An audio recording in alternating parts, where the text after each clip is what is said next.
Hello everyone, my name is Shelby and this is the series where I reveal what is inside these mystery pottery molds I found on Gumtree. Hello and welcome to mystery mold number 96. We've got two holes on this one and it's sort of a longer rectangular shape.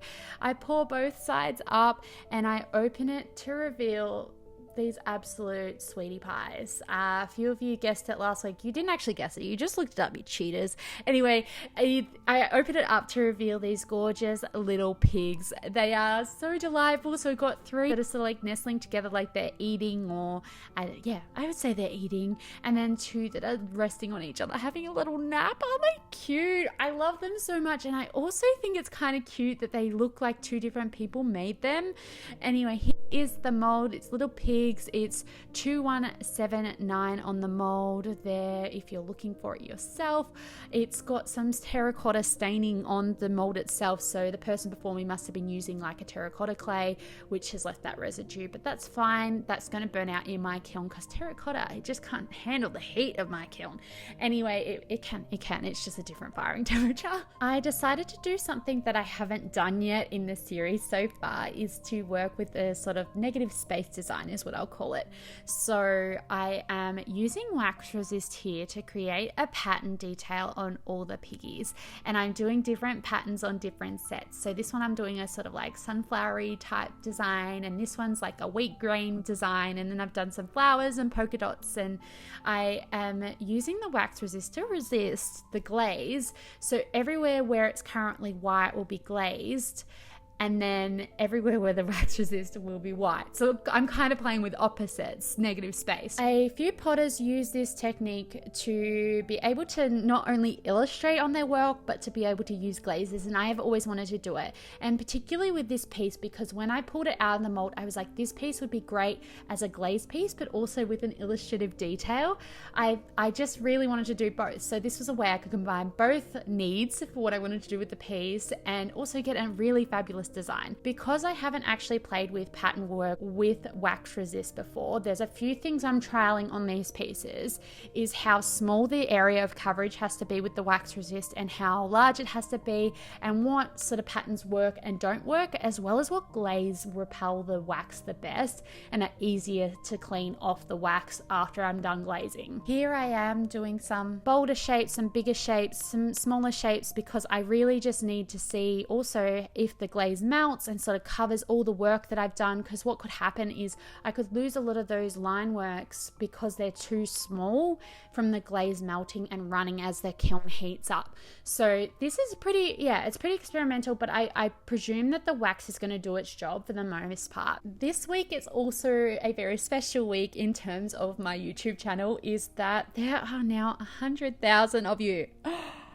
So many people. There are 100,000 of you that are subscribed to this channel, and I thought, what is a cool way we can like celebrate and for me to say a thank you? And not being very creative, I was like, let's do a giveaway, but in a creative way. It's going to be a little bit different to normal giveaways.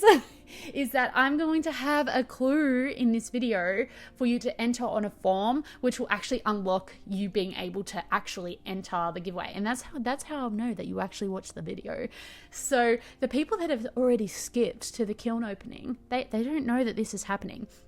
So let's like not spoil it in the comments. Maybe we can have like a code word like in the comments as well. Let's just say, I really like the thickness of the paintbrush you used in the video. We're going to say that in the comments if you were here for the giveaway. I'm going to give you a clue soon, and that's going to unlock the form, which will be in the description of this video. At the top there, you'll see it. It's a Google form. You need the clue so you can unlock the form to put your name in to actually win the giveaway. So what's the giveaway for, may you ask? Well, it's for a set of these pigs. I'll let you choose a color of these pigs for yourself to love and keep and hold and snuggle and take to bed at night. I don't know what you got to do with them. I don't really mind, as long as you love them and give them a nice home. So that is the giveaway, and then I'll draw a winner in a week's time. So if you're watching this video late, I'm so sorry, you've missed out, but that's okay. The people that are here now, we're celebrating in the moment, okay? I'm gonna put the clue soon, so keep watching. Here I am glazing some of the pieces, and on reflection reflection, the ones that were a lot runnier, like this red one, and a few of the other ones were a lot easier to clean off, but I also found that it was really tricky to isolate where I was rubbing it off.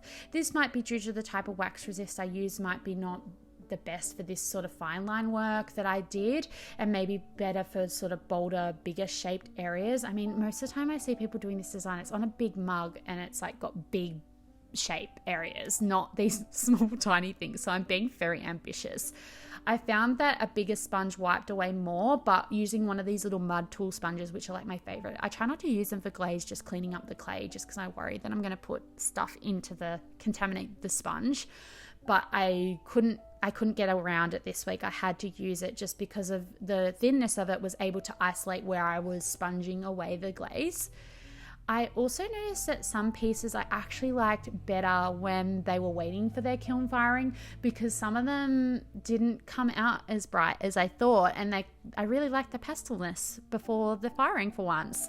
So especially this one. I'm talking about this one. We're talking about this one. So I loved the purple of this one, but the purple didn't really pop the way I wanted it to after the kiln firing. You'll see in a minute.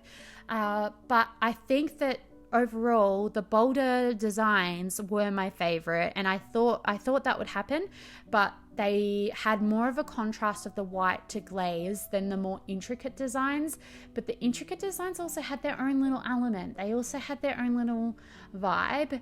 Your clue for the giveaway is yellow flower pig, because that was my favorite this week, which is what I'm painting right now. It is my absolute favorite, and you've got to see, I mean, it's kind of an orangey tinge, but it really surprised me. It really transforms from the color it is here to the end result. I love it. I love it. I actually found this whole process very satisfying and very inspiring. I loved how the glaze went on and how it wiped away, and how you could see the wax resist instantly working and repelling that glaze, but also sort of revealing partly what the design is going to be, as well as not having any idea of what's going to happen. And I think that is the thrill and the excitement that keeps me drawn and so in love with pottery, is that sometimes you have control over elements of it, but at the end of the firing, sometimes you don't have control over that.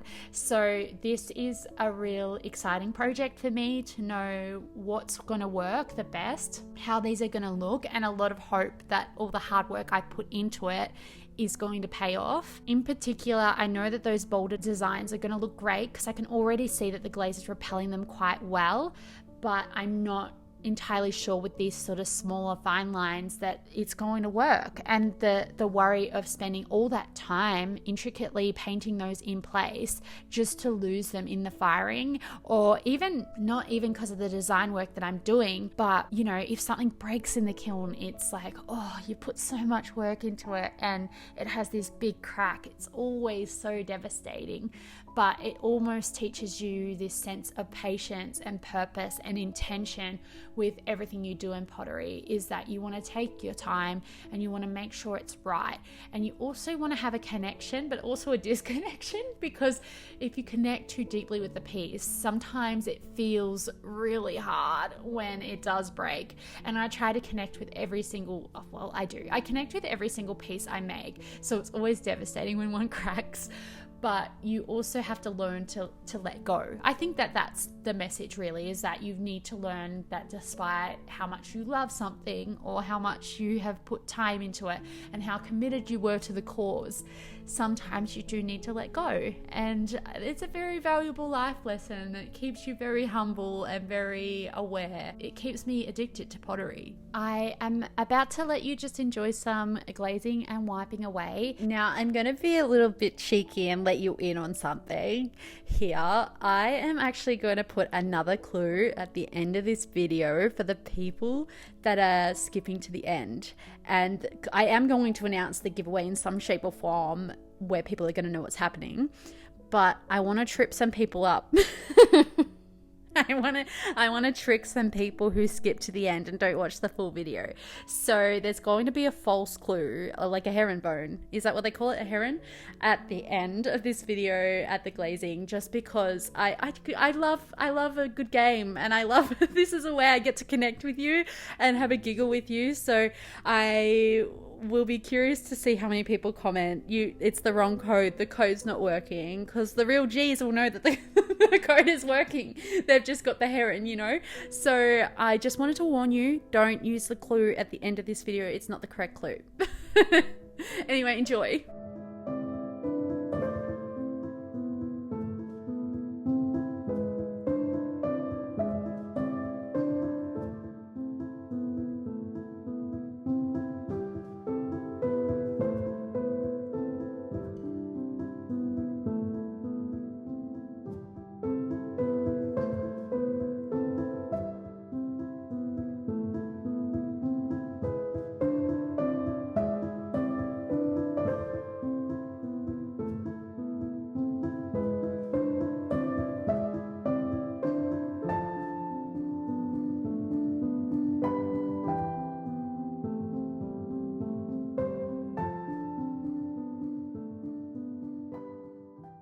This is a good look at them before their kiln firing. I actually love pieces like this where it's little and detailed, because all of the pieces fit in the kiln at the same firing. And I don't have to do multiple firings to get the end result of all of them, because sometimes you pop a few through and you're like, oh, I should change it, or maybe I should do this, because you've already seen what the results are. It's very tempting.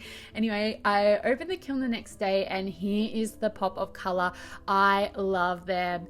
The clue for the giveaway is red wheat pig. So this one turned out so great. I love the matte texture. It's so lovely, and I love the different speckledness of that glaze. This glaze didn't really have much of a contrast, but I really love it regardless. I think it's got more of a minimal, simple texture. It feels very textural, but without really making out what the design is. It's still really lovely and simple. The next design is the green polka dots, which I love. Something I didn't realize was the little bubbles of the wax resist. Some of the glaze settled in, but it left these polka dots with polka dots of their own, which was really sweet. But this was also evident on the flower ones, which you'll see in a minute, which I actually love how that turned out. I found that this yellow was a really crisp line around the wax resist. I really like how this looks, but the winner for me is these flowers, because the bold shape looks delicious. You can make out the contrast between the glaze and the negative space, but because of those bubbles of the wax resist that left some residue of the glaze in there, and then as the wax melts quicker than the glaze sort of settled and left these little speckled flowers, which I am obsessed with on this piece in particular. This yellow flower pig is so gorgeous. How it's, oh, they're speckled. Look at them. I'm so impressed. I want to do this design again on mugs and things, because it is so nice. I am really impressed. This one with the finer lines, some of them worked really well and they're really crisp, and then some of them not so much, but I think you can still make out the design pretty well. It's interesting that one pig showed up better than the other pig. I thought that the bigger pig would show a better design. This glaze, I loved how it had sort of like a shadow crevice deepness to it, so it's a lot darker in the crevices, and it sort of really makes out this almost like a moodiness of the pieces. They all turned out so great. Here is a before and after of firing, just to show the magic of the glaze. It is so wonderfully glorious. I would love to know what your favorite piggy is in the comments, or maybe the design that you like the most, that you'd like to see more of. Let me know below. Here they all are, taking a cozy little snuggly nap together. Thank you so much for watching this week's video and subscribing and liking and commenting. I am so grateful. I can't believe we're at 100,000. That's just wild. Here is your sneak peek for the next reveal.